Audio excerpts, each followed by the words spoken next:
Welcome to The Explainer. Today, we're diving into two incredible moral stories, both of them exploring the amazing power of the human spirit. This one line, wow. It's from a father who's facing an impossible choice, and it really sets the stage for everything we're about to talk about.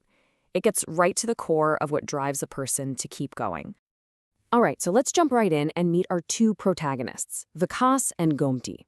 They live in these sort of parallel worlds. On the surface, you just see two vegetable sellers, but underneath, each one is fighting this quiet, desperate battle just to survive. Now, to really get what their journey is all about, you have to understand the sheer pressure they were under every single day. This wasn't like, oh, I had a bad day. No, this was their reality, a constant state of just trying to stay afloat.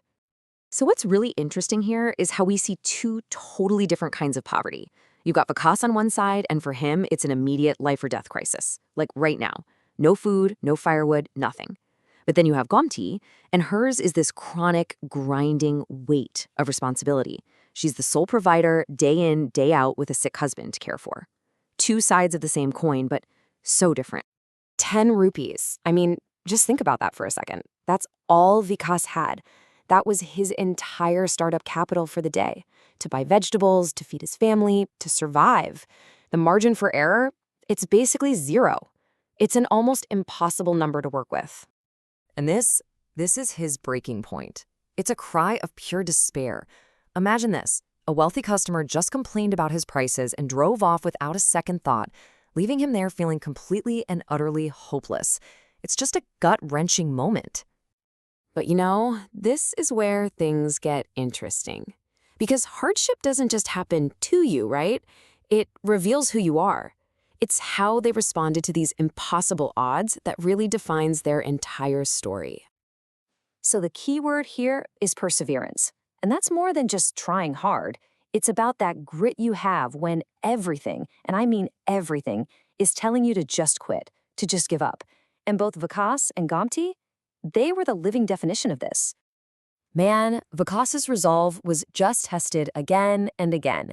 He's out there in the freezing cold, pushing his cart, getting rejected left and right. His hands are going numb, but he just keeps going.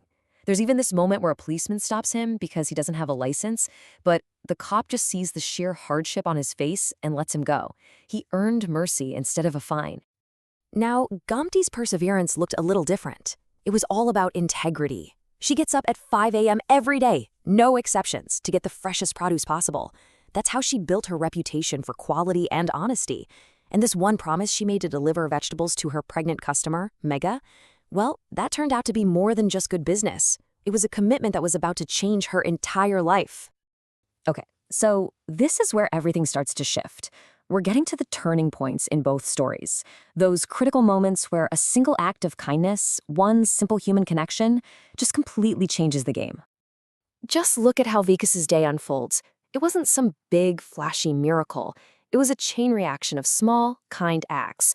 First, a farmer gives him veggies on credit. Then, that policeman shows him a little mercy. And then, bam, the big one. A restaurant owner not only buys all his vegetables for the day, but offers him a permanent deal. It all added up.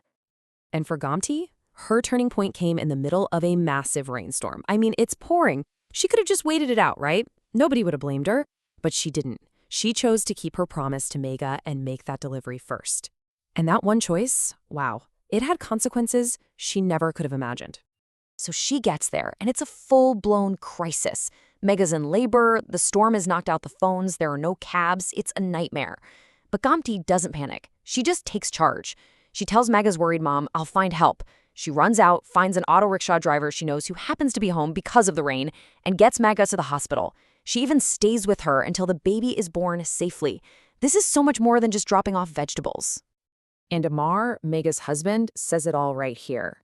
Gomti wasn't just helpful, she was essential. She was literally the only person who came through when they were totally cut off and had no other options.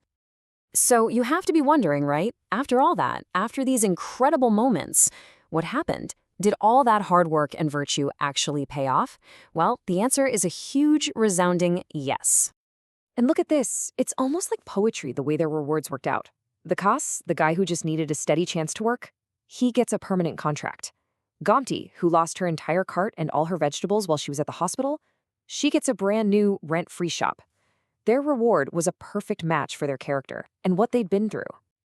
So if you wanted to make a recipe for their success, this is basically it. It's not just one ingredient. It's this perfect mix of perseverance and kindness, with a whole lot of hard work and integrity thrown in.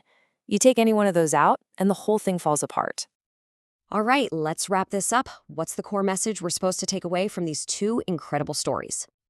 This quote from Vikas pretty much says it all. After his luck changed, the first thing he did was go back and pay that farmer who helped him. And that act of honesty secured him a supplier for life. That's when it clicked for him, that hard work and honesty, they're never wasted. So you see, these stories aren't just about overcoming poverty. They're really a blueprint for how to get through tough times. They show us that character is forged in hardship, that one small act of kindness can literally change a life, and that integrity, it's not just about being a good person, it's the foundation for real long-term success. And maybe most importantly, that help can show up from the places you'd never, ever expect. And I guess that brings us to the final question, the one I want to leave you with.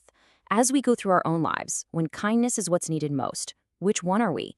Are we the person who needs help, or are we the one who's in a position to give it? Because the truth is, we're all going to be both at some point.